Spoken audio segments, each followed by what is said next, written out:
De même que le rosaire contient des mystères joyeux, douloureux et finalement glorieux, on pourrait dire qu'en ce qui concerne le travail du Saint-Esprit dans notre existence, il y a des effusions joyeuses, douloureuses et glorieuses. L'ordre évoqué a son importance, même si les choses se déroulent de manière plus cyclique que linéaire. Il y a des effusions de l'esprit qui illuminent et révèlent, des effusions de l'esprit qui dépouillent et appauvrissent, des effusions de l'esprit qui confirment et fortifient. Les trois sont nécessaires. Les premières pour faire naître la foi, les secondes pour enseigner l'espérance, les troisièmes pour communiquer le courage d'aimer. Nous allons prendre l'exemple de la vie de Saint Pierre, personnage bien familier pour nous, lecteurs de l'Évangile, et dont l'itinéraire est très significatif. Dans des milieux du renouveau où l'on parle souvent de l'effusion du Saint-Esprit, si je pose la question « Quand Saint Pierre a-t-il reçu l'effusion du Saint-Esprit ?» On me répond en général « à la Pentecôte ». C'est vrai, bien sûr, mais j'ajoute que ça n'est pas la seule fois. Et que selon moi, Pierre a vécu d'autres effusions du Saint-Esprit avant celles dont nous parlent les Actes des Apôtres. Il y en a au moins 2 que je me plais à évoquer. Paragraphe 3. La vocation est le don de la foi.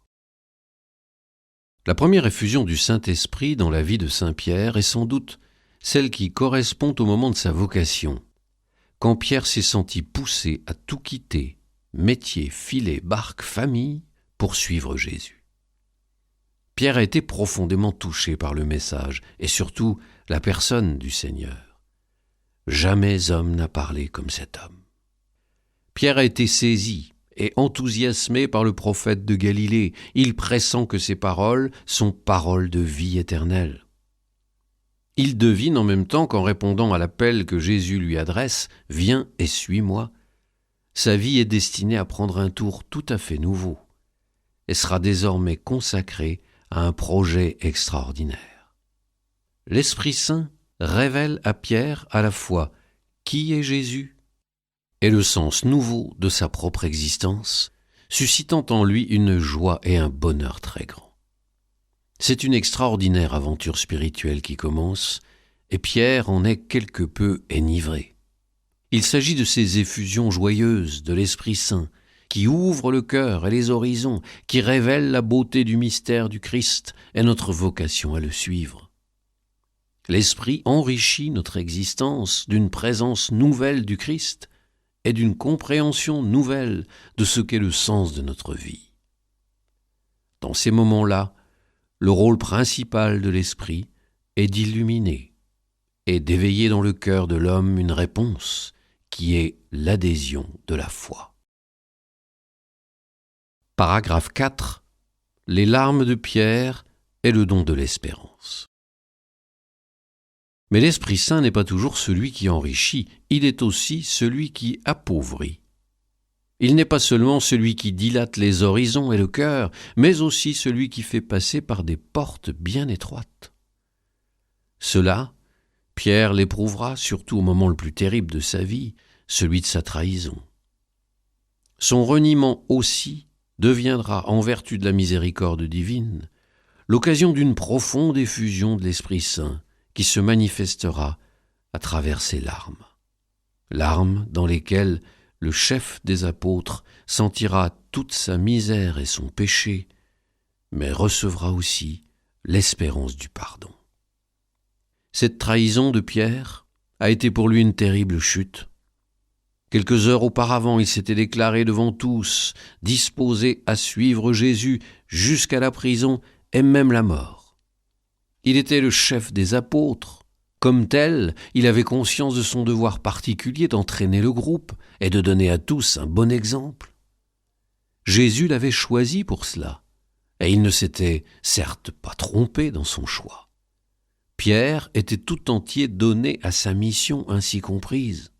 Mais voilà que les belles proclamations et le sens aigu que Pierre avait de sa responsabilité à l'égard des autres disciples, tout cela s'écroule en quelques secondes.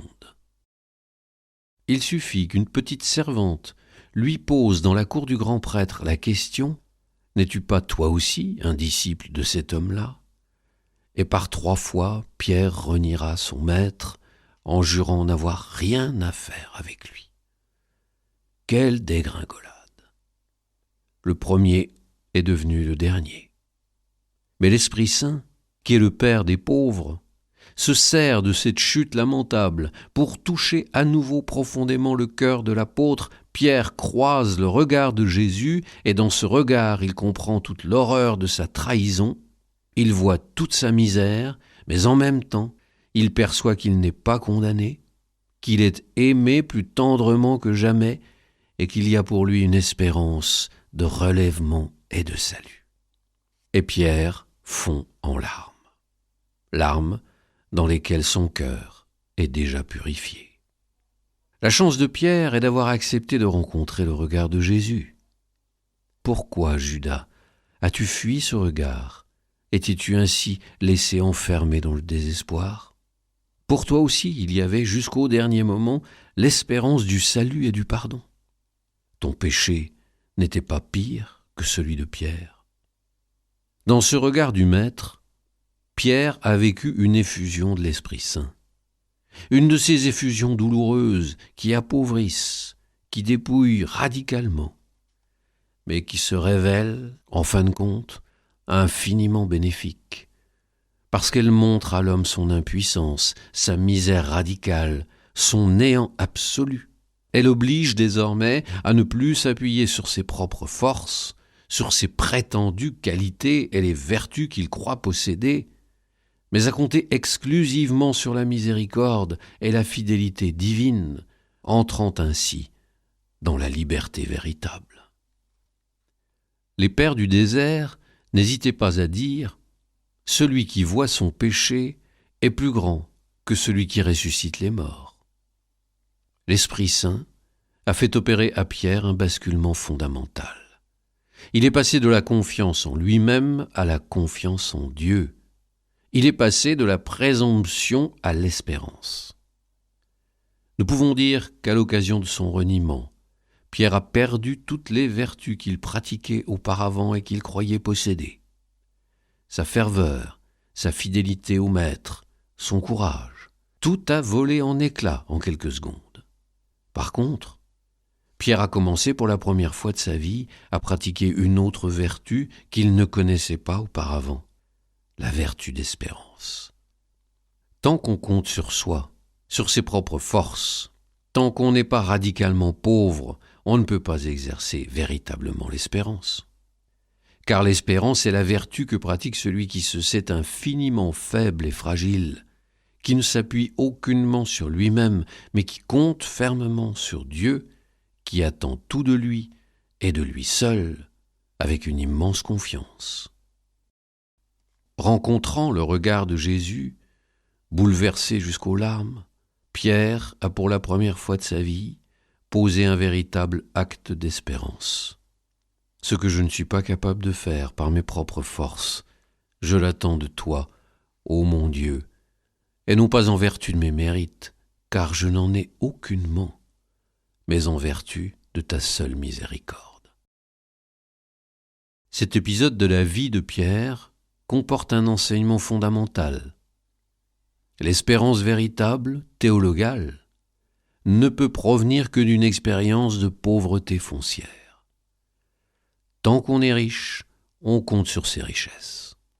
On ne peut pas faire autrement. Cela est trop incrusté en nous. Pour apprendre l'espérance, qui consiste à compter sur Dieu seul, il faut passer par des appauvissements radicaux.